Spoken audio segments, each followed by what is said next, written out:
Guys, तो आज के सेशन में हम लोग डिस्कस करेंगे जावा स्क्रिप्ट में एक टॉपिक है ऑब्जेक्ट। ऑब्जेक्ट के बारे में काफी डिटेल में हम आज के सेशन में डिस्कस करेंगे। सबसे पहले यहाँ पे हम डायरेक्टली प्रैक्टिकल के थ्रू चीजों को करेंगे तो ज्यादा आसानी से आप कंसेप्ट को समझ पाएंगे। तो यहाँ पे मैंने एक फोल्डर क्रिएट किया हुआ है जहाँ पे हमने एक फाइल बना लिया।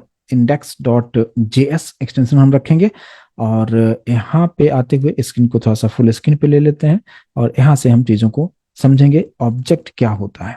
देखिए, ऑब्जेक्ट जो है हम यहाँ पे जो यूज हम करते हैं ये आपके कम्प्लेक्स डेटा को काफी आसानी से ऑर्गेनाइज्ड वे में चीजों को स्टोर करके और फिर उसे आपको एक्सेस करना हो तो बहुत ही आसानी से आप कर सकते हैं। कैसे होगा? जैसे कि आप ऑलरेडी एरे का कंसेप्ट अगर आप अच्छी तरीके से समझ चुके हैं तो ये कंसेप्ट समझना और आसान आपके लिए होगा। जैसे कि मान लीजिए कि हमने कोई भी एक वेरिएबल हमने डिक्लेयर किया और जहाँ पे हम एरे की अगर हम बात करें तो जैसे हम एरे में हम कुछ इस तरीके से चीजों को स्टोर करते थे। यहाँ पे स्क्वायर ब्रैकेट हम यूज किया करते थे और जहाँ पे आप इस तरीके से डेटा को आप स्टोर आप करते थे। ठीक है, लेकिन अब मुझे यहाँ पे स्क्वायर ब्रैकेट हमें यूज नहीं करेंगे। तो जब भी आप कोई भी वेरिएबल का नाम लिखते हैं और एक इक्वल्स टू साइन देते हुए स्क्वायर ब्रैकेट के अंदर में आप डेटा को स्टोर कर रहे हैं तो वो एरे हो जाता है। लेकिन अब स्क्वायर ब्रैकेट हम इस तरीके से यूज नहीं करेंगे और यहाँ पे वेरिएबल का नाम कुछ मीनिंगफुल रखता हूँ। जैसे मान लीजिए कि एम्प्लॉय कर दिया। ठीक है, एम्प्लॉय नाम का एक हमने बनाया। अब employ equals to curly bracket open close अगर मैं करता हूं तो ये जो है ये ऑब्जेक्ट की तरह काम करेगा।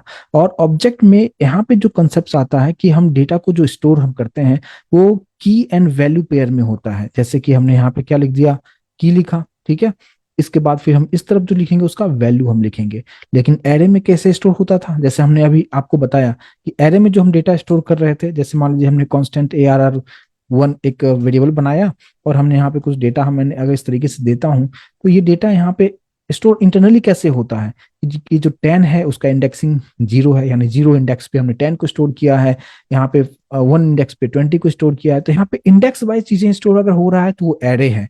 लेकिन अगर इसी को मैं एग्जैक्ट आपको बताऊं कि ये जो की है ये इसको हम प्रॉपर्टी भी कहते हैं। जैसे मैं कर्सर यहाँ पे रखा हूं तो ऊपर आप देख सकते हैं ये प्रॉपर्टी आपको बता रहा है और ये उसका वैल्यू है। तो की एंड वैल्यू पेयर में डेटा को स्टोर हम करते हैं कहाँ पे, ऑब्जेक्ट में। तो यहाँ पे ये जो हमने एम्प्लॉय जो बनाया ये ऑब्जेक्ट बन चुका है। लेकिन अगर ये जो हम बात करें तो ये हमारा एरे बन चुका है। ठीक है, तो एरे को स्क्वायर ब्रैकेट में रखेंगे और हम ऑब्जेक्ट को करली ब्रैकेट के अंदर में रखेंगे। लेकिन यहाँ पे इंडेक्सिंग 0 1 नहीं रखेंगे, यहाँ पे एग्जैक्ट नाम आप देंगे। ठीक है, कैसे नाम देंगे यहाँ पे करके हम देखते हैं। सबसे पहले यहाँ पे एक एम्प्लॉय रखा। अब यहाँ पे मैंने लिखा फर्स्ट नेम। इसका सिंटेक्स क्या है, ये हमारा प्रॉपर्टी हो गया या इसको हम की भी कहेंगे, कोलन देते हुए। अब मैंने यहाँ पे सिंगल कोट या डबल कोट में हम कुछ स्ट्रिंग वैल्यू मैंने डाल दिया। मैंने मेरा नाम डाल दिया निशान। कॉमा देख के आप दूसरा प्रॉपर्टी आप ऐड करेंगे जहां पे मैंने रखा लास्ट नेम, कोलन देते हुए मैंने यहाँ पे दे दिया कुमार, कॉमा दिया। फिर मैंने यहाँ पे रखा ईमेल, कोलन, और यहाँ पे जैसे मैंने यहाँ पे दे दिया है nishant@gmail.com, कॉमा दिया।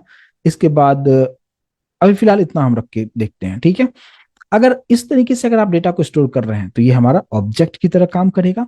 और इसको हम क्या कहेंगे, ये first name last name email ये क्या है, इसको हम प्रॉपर्टी हम कहेंगे। और इस प्रॉपर्टी का क्या वैल्यू है इस तरफ आपको इस तरीके से लिखना है।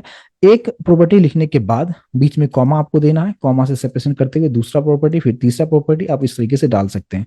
इसमें एडवांटेज ये भी है कि अगर आपने ऑब्जेक्ट यूज किया तो इसके अंदर आप एरे के डेटा को भी स्टोर कर सकते हैं। कैसे? जैसे मान लीजिए कि हमने ईमेल के नीचे मैंने यहाँ पे स्किल्स को ऐड में कर रहा हूँ, स्किल्स लिखा, कोलन लिखेंगे और अब स्क्वायर ब्रैकेट के अंदर में अब आप यहाँ पे एरे की तरह डेटा को रख सकते हैं। जैसे यहाँ पे सिंगल कोड या डबल कोड में हम रख सकते हैं। यहाँ पे जैसे मैंने लिख दिया जावा, कॉमा, दूसरा स्किल मैंने रख दिया PHP, फिर से मैंने यहाँ पे रख दिया रिएक्ट JS। ठीक है, फिर से एक और मैंने यहाँ पे डाल देता हूँ मोंगो DB, कुछ इस तरीके से। तो ये जो स्किल्स है ये यहाँ पे किस तरीके से डेटा को स्टोर करेगा, ये एरे की तरह स्टोर करेगा। बट ये है कहाँ पे, ये हमने इस एम्प्लॉय नाम के ऑब्जेक्ट में इसको स्टोर करके रखा है। ठीक है, कुछ इस तरीके से कर सकते हैं। अब अगर मुझे एम्प्लॉय को प्रिंट करना होगा तो ये कैसे प्रिंट करके दिखाएगा, देखिए नीचे हम लोग आते हैं इसके बाहर आते हुए और इसको जस्ट लॉग पे हम प्रिंट करके हम देखते हैं। और प्रिंट हम क्या करेंगे, एम्प्लॉय को मैं प्रिंट कर रहा हूँ। ठीक है, तो अब अगर आप यहाँ पे देखेंगे कि आउटपुट जो आएगा हम रन कैसे करेंगे, नोड और इंडेक्स लिखेंगे, जैसे हम एंटर करेंगे अभी आप आउटपुट जो आप देख पाएंगे प्रॉपर इस तरीके से देख पाएंगे। कर्ली ब्रैकेट यहाँ पे ओपन है क्लोज है और जो भी चीजें मैंने लिखा था first name last name email ये प्रॉपर तरीके से यहाँ पे आपको प्रिंट करके आपको दिखा रहा है। प्लस इसका एडवांटेज ये भी है कि आप अभी जो प्रिंट करके दिखा रहा है, ये कंप्लीट डेटा हमें दिखा रहा है कि उस पर्टिकुलर ऑब्जेक्ट में जितने भी डेटा था, फर्स्ट नेम लास्ट नेम यानी जितना भी प्रॉपर्टी था, उस सभी प्रॉपर्टी की यहाँ पे दिखा रहा है, उसके वैल्यू के साथ दिखा रहा है। लेकिन मैं चाहता हूँ कि एक स्पेसिफिक डेटा ही मैं देखना चाहता हूँ, तो आप कैसे करेंगे? तो देखिए, अगर आपको फर्स्ट नेम को एक्सेस करना होगा तो आप क्या लिखेंगे? एम्प्लॉय तो आपको लिखना ही है, कोलन देते हुए यहाँ पे आपको, सॉरी कोलन नहीं, आपको डॉट यूज करते हुए आप क्या लिखेंगे? F name. ठीक है, इस तरीके से आप दे सकते हैं। तो एम्प्लॉय डॉट एफ नेम अगर मैं लिखता हूं और नीचे आप रन करके आप देख लीजिए एक बार, तो आपको सिर्फ निशांत प्रिंट करके आपको दिखाता है। ठीक है, जो एफ नेम में क्या है? निशांत है। सेम इसी तरीके से एक बार और मैं नीचे प्रिंट यहाँ पे मैं कर देता हूँ, यहाँ पे हमने रख दिया लास्ट नेम। अब यहाँ पे ये दोनों ही पार्ट आपको यहाँ पे प्रिंट करके आपको दिखाएगा। यहाँ पे आप रन करके देखिए, अब यहाँ पे जो आपको दिखा रहा है, निशांत भी दिखा रहा है और कुमार भी प्रिंट करके आपको दिखाता है। तो इस तरीके से इंडिविजुअल डेटा को अगर आपको एक्सेस करना होगा तो ऑब्जेक्ट का नाम लिखना है और डॉट ऑपरेटर के साथ फिर आप उसका जो भी प्रॉपर्टी है उसका आप नाम यहाँ पे डाल सकते हैं। लेकिन जैसे अब मान लीजिए सेम उसी तरीके से ईमेल को भी एक्सेस आप कर सकते हैं, उसको भी मैं करके आपको दिखा देता हूँ। यहाँ पे लॉग पे आते हुए हमने यहाँ पे लिखा एम्प्लॉय डॉट ईमेल, तो ईमेल आ जाएगा। लेकिन अब मैं चाहता हूं क्या कि लॉग पे आते हुए मैं प्रिंट करना चाहता हूं जो स्किल्स था, जो कि मल्टीपल था, जो एरे फॉर्मेट में यहाँ पे है। तो अगर मैं यहाँ पे लिखता हूँ एम्प्लॉय डॉट स्किल्स, अब यहाँ पे देखिए सभी डेटा को मैं यहाँ पे प्रिंट कर रहा हूँ वन बाय वन सेपरेटली। तो अभी आप यहाँ पे अगर आप देखेंगे कि जो हमारा आउटपुट है कुछ इस तरीके से आपको यहाँ पे दिखाएगा। आप देखिए यहाँ पे निशांत आ गया, कुमार आ गया, निशांत@gmail.com आ गया, और ये जो है स्किल्स, पूरा कंप्लीट स्किल्स जो है ये प्रॉपर तरीके से आपको यहाँ पे प्रिंट करके आपको दिखाता है। तो कुछ इस तरीके से चीजों को आप यहाँ पे यूज आप करके आप यहाँ पे ऑर्गेनाइज तरीके से डेटा को आप इसमें स्टोर करके आप रख सकते हैं। साथ साथ इसमें ये भी एडवांटेज है, अभी जैसे आप देखिए अभी जिस तरीके से मैंने स्किल्स को प्रिंट किया, अभी सिर्फ मैं स्किल्स को यहाँ पे आपको दिखा रहा हूँ। अगर सिर्फ स्किल्स रखा तो आपको डेटा ये सभी आपको दिखाएगा।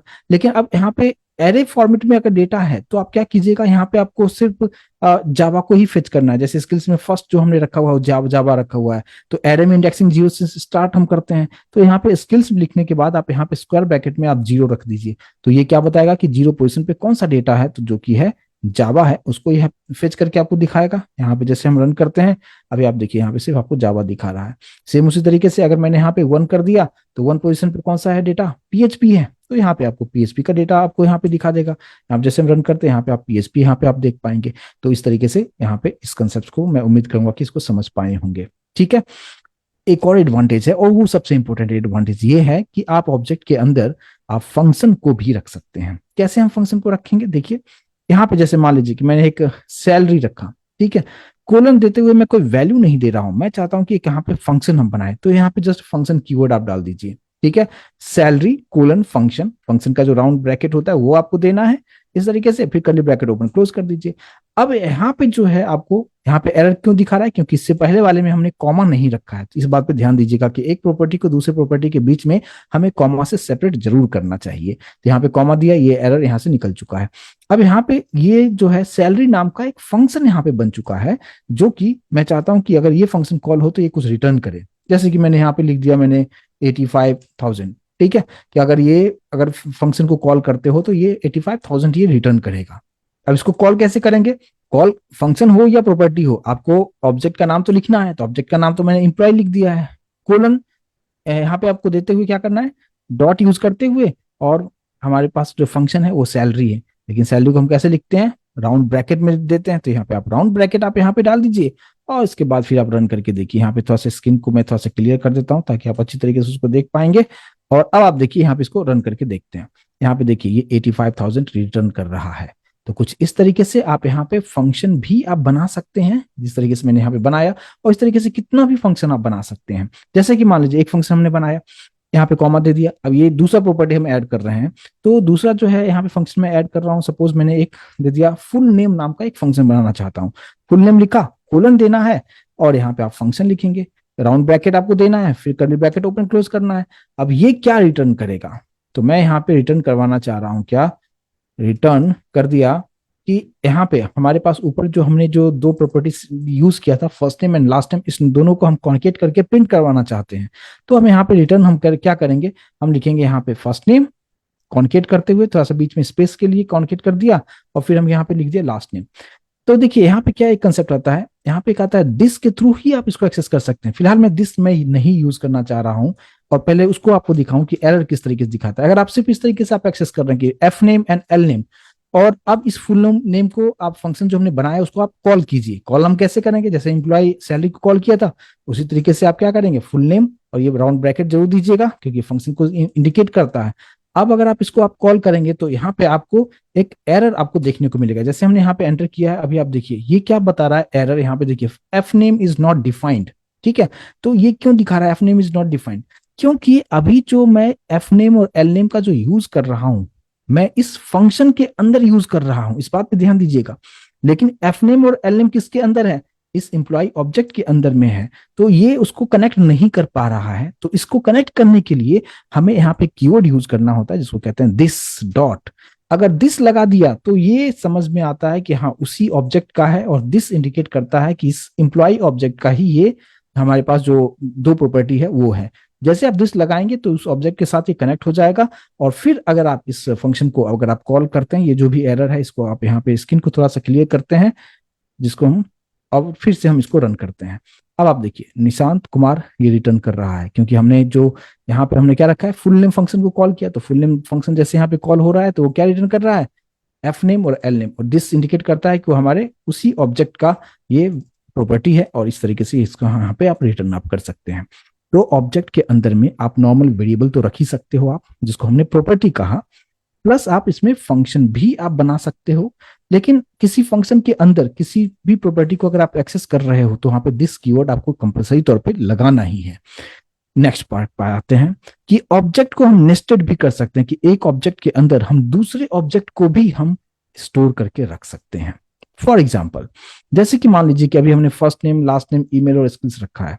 हमने इसी के नीचे आते हुए कॉमा दिया, नीचे आते हुए मैंने एक एड्रेस नाम का एक प्रॉपर्टी बनाया, कोलन हम देंगे, और अब यहाँ पे मैं कर्ली ब्रैकेट ओपन क्लोज कर दिया ऐसे, एड्रेस के अंदर कोलन लिखा और फिर यहाँ पे कर्ली ब्रैकेट ओपन क्लोज कर दिया। अब मैं यहाँ पे लिख रहा हूँ सिटी, ठीक है, और फिर यहाँ पे हमने दे दिया सिटी का नाम दे दिया। फिर यहाँ पे लिखते हैं क्या, कंट्री, कोलन देते हुए मैंने यहाँ पे इंडिया लिख दिया, कॉमा यहाँ पे फिर पिन लिखना है, फिर मैंने पिन यहाँ पे कुछ इस तरीके से पिन कोड हमने डाल दिया है। तो ये जो एड्रेस अभी जो हमने बनाया ये एक ऑब्जेक्ट ही है, लेकिन वो किस तरीके से काम कर रहा है, ये एड्रेस ऑब्जेक्ट जो हमने बनाया वो किसके ऑब्जेक्ट के अंदर में, एम्प्लॉय ऑब्जेक्ट के अंदर में है। अब इसको कैसे एक्सेस करेंगे, बहुत ही आसानी से एक्सेस कर पाएंगे। यहाँ पे जब मैं प्रिंट कर रहा हूँ तो सबसे पहले आपको क्या लिखना है, जो हमारा मेन ऑब्जेक्ट कौन सा है, हमारा एम्प्लॉय है। एम्प्लॉय के अंदर यानी उसके अंदर डॉट लिखते हुए आप देखेंगे तो देखो एड्रेस आ रहा है, आप एड्रेस का नाम लिख दो जो हमने यहाँ पे बनाया एड्रेस। और एड्रेस के बाद फिर आप अगर सिर्फ इतना ही अगर आप लिख के छोड़ देते हो, एड्रेस के आगे मैं कुछ लिख नहीं रहा हूँ, जस्ट मैंने एम्प्लॉय डॉट एड्रेस लिखा है, और इसको अगर आप सेव करके अगर आप इसको आप रन करके अगर आप देखेंगे तो आप यहाँ पे देख पाएंगे कि आउटपुट जो आपको दिखाएगा, आप देख सकते हैं यहाँ पे सिटी पुणे, कंट्री और पिन, ये प्रॉपर तरीके से आपको प्रिंट करके आपको दिखा रहा है। सभी पूरा कंप्लीट एड्रेस जो था एक साथ आपको प्रिंट करके दिखा रहा है। लेकिन आप चाहते हैं कि सिर्फ पिन कोड देखना, या सिर्फ कंट्री देखना, या सिर्फ सिटी देखना, तो आप कैसे कर सकते हैं, यहाँ आपको क्या लिखना है, यहाँ पे एड्रेस लिखा हुआ है, डॉट इसमें फिर लगाते हुए अभी आप देखिए यहाँ से सिटी को भी एक्सेस कर सकते हैं, कंट्री को भी एक्सेस कर सकते हैं, पिन कोड को भी एक्सेस कर सकते हैं। जैसे मैं यहाँ पे कंट्री को एक्सेस करना चाहता हूँ, जस्ट मैं यहाँ पे कंट्री लिख दिया।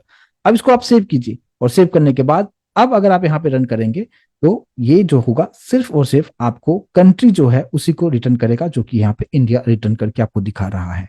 तो कुछ इस तरीके से आप यहाँ पे मैंने आपको ये बताने की कोशिश किया कि ऑब्जेक्ट क्या है, उसका सिंटैक्स क्या है, यानी वेरिएबल लिखा तो ये जो हमने रखा है इसी को क्या कहेंगे, ये ऑब्जेक्ट है। और उसके अंदर में हमने कर्ली ब्रैकेट स्टार्ट करना है और यहाँ पे लास्ट में हमने क्लोज कर दिया, इसको हम प्रॉपर्टी कहेंगे। इस तरफ वैल्यू होगा तो इसको हम की वैल्यू भी कहते हैं, या प्रॉपर्टी भी इसको बोल सकते हैं।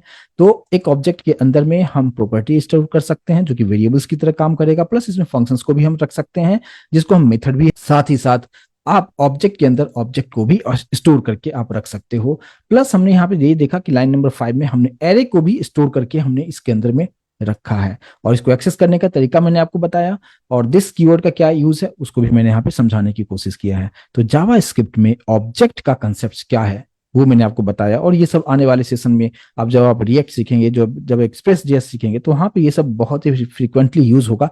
इसलिए इसको अच्छी तरीके से आप प्रैक्टिस आप करके रखिए। मैंने इजी तरीके से आपको बताने की कोशिश किया है, और बस आज के सेशन में इतना ही रखते हैं। मिलते हैं नेक्स्ट सेशन में नेक्स्ट टॉपिक के साथ।